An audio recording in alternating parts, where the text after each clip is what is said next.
J'étais ici, je me tiens pratiquement, c'est assez curieux, toujours à peu près à la même place. À l'époque, c'était les chaussures noires vernies et bien cirées, la cravate ou le petit nœud papillon. Les autocars arrivaient ici les uns derrière les autres, et une fois que les élèves sortaient du car, on montait ici le perron et on s'engouffrait dans la cour de récréation pour regagner ou les salles de classe, voire les dortoirs pour installer directement nos affaires. Et les cars repartaient. Ma valise, une valise dans laquelle tout était prêt pour tenir toute la semaine, avec le linge, etc.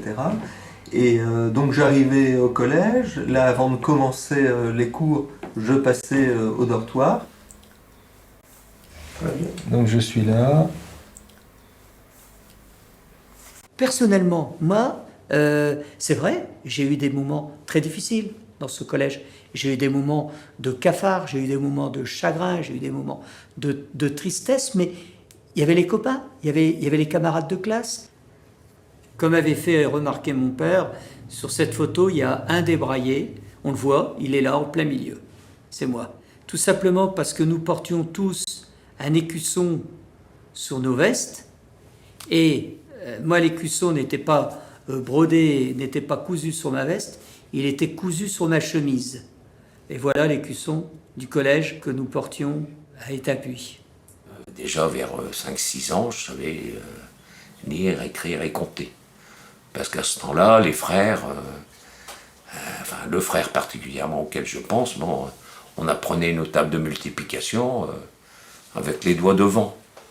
Et de temps en temps, si c'était pas une bonne réponse, on avait un bon coup de règle. Alors quand on est petit, ça sort tout seul, les tables. Alors moi, je suis là, sur cette photo. Ça, c'était l'aumônier du collège. Et ça, je sais plus son nom de frère. C'est un surnom que les élèves ont donné évidemment à certains frères et ont trouvé qu'il avait une drôle de tête. Donc on l'avait appelé rat d'égout. On nous demande très très souvent le silence. Donc dès qu'on rentre dans le dortoir, on doit déposer ses habits sur le tabouret pour se déshabiller et se mettre en pyjama. Pyjama qui devait être plié sous l'oreiller.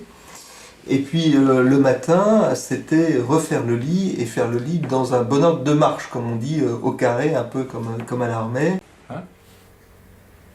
Chaque élève avait une valise personnalisée et si ma mémoire ne me fait pas défaut, on avait tous un numéro matricule.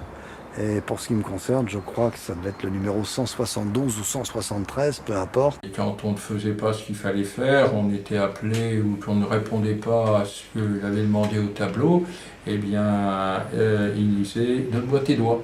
Alors on donnait les doigts. Et puis on avait 3 clous de règles. Et puis si on tirait à chaque fois, il fallait en multiplier par 2. Bon. Et alors, ça c'est le petit brimade qu'on avait, et puis alors la règle. S'asseoir, se mettre à genoux sur une règle. J'ai souvenir de quelques punitions, moi de l'avoir eu. Oui, ça m'est arrivé d'avoir un bonnet d'âne. Oui, le bonnet d'âne existait. Et puis de temps en temps, certains professeurs étaient coutumiers la fameuse règle qu'on vous tapait sur les doigts. Mais pour le reste, c'était pas... Il n'y avait pas de châtiment corporel, n'exagérons rien, quoi. Et derrière moi, c'était toutes les salles de classe, avec première, seconde, troisième division, suivant que vous étiez, où on était dans le cycle primaire ou dans le cycle secondaire. Voilà, avec les préaux, où se tenaient les professeurs ou les frères, et là, il fallait être au carré, comme à l'armée, on devait voir qu'une seule tête ou 2 têtes en randonnion pour l'appel du matin. Quand je voyais le directeur qui arrivait avec les bulletins ou le supérieur qui arrivait avec les bulletins et que parfois il avait la pile de livrets scolaires, il posait ça sur le bureau du professeur, il rentrait, je le vois, il rentrait dans la classe avec tous les bulletins et puis alors nous tous on se levait, on s'asseyait, alors on était pétochés, on se disait ici quel niveau je vais me trouver. Et alors, il commençait souvent par le dernier. Et alors, à chaque fois qu'il y avait un bulletin qui passait, c'est pas moi. Ouf, on n'attendait qu'une seule, d'être vraiment cité à la fin, parce qu'à ce moment-là, on n'était plus dans les premiers. Mais quand j'étais interne, on avait la messe tous les jours, avant le petit déjeuner le matin. Donc, il fallait se rendre à la chapelle, puisqu'on avait une chapelle. Et puis toute l'école, enfin tout le collège était réuni à ce moment-là, pour la messe. Alors c'est comme ça que je suis devenu enfant de chœur, parce que quand on est enfant de chœur, on peut bouger dans le chœur. Hein, tandis que là, bon, on était assis, à genoux, debout, on ne pouvait pas bouger. Et il y avait les enfants de chœur, et puis les enfants de chœur qui servaient la messe, qui sonnaient la cloche, qui allaient porter... Enfin, ceux qui avaient une activité. Oui, qui avaient une sacristie, activité, oui. qui aidait le prêtre. Hein. Et Et d'autres alors qui tout regardaient. autour, qui regardaient, et on les appelait pots de fleurs. Et toi, Hein. t'étais pot de Et fleurs. moi j'étais pot de fleurs, j'aimais bien d'être pot de fleurs, parce que j'avais rien à faire. Hein. Et alors on était... Qu'est-ce qui te plaisait là-dedans? D'être pot de fleurs, c'est pas marrant pour un gosse. Bah écoute, tes fleurs, ils sont contents d'être dans un verre, dans un vase. Mais non, mais Eh qu'est-ce ben, qui te moi- plaisait de regarder l'assemblée, de voir tout ce qui se passait? T'es curieux, c'est peut-être ça. Oui, peut-être, curieux. Puis alors j'avais un beau costume, c'était beau. Hein. Il y avait du rouge, il y avait du blanc, il y avait des... Hein, j'étais habillé jusqu'en bas, si. Puis je trouve que le fait d'être habillé en frère, en prêtre, je sais pas, ça donnait une certaine Mais tu avais aisance. quel âge à l'époque? Oh, bah, j'étais pas plus 12 ans. vieux, j'avais 12 ans. 12 ouais. ans.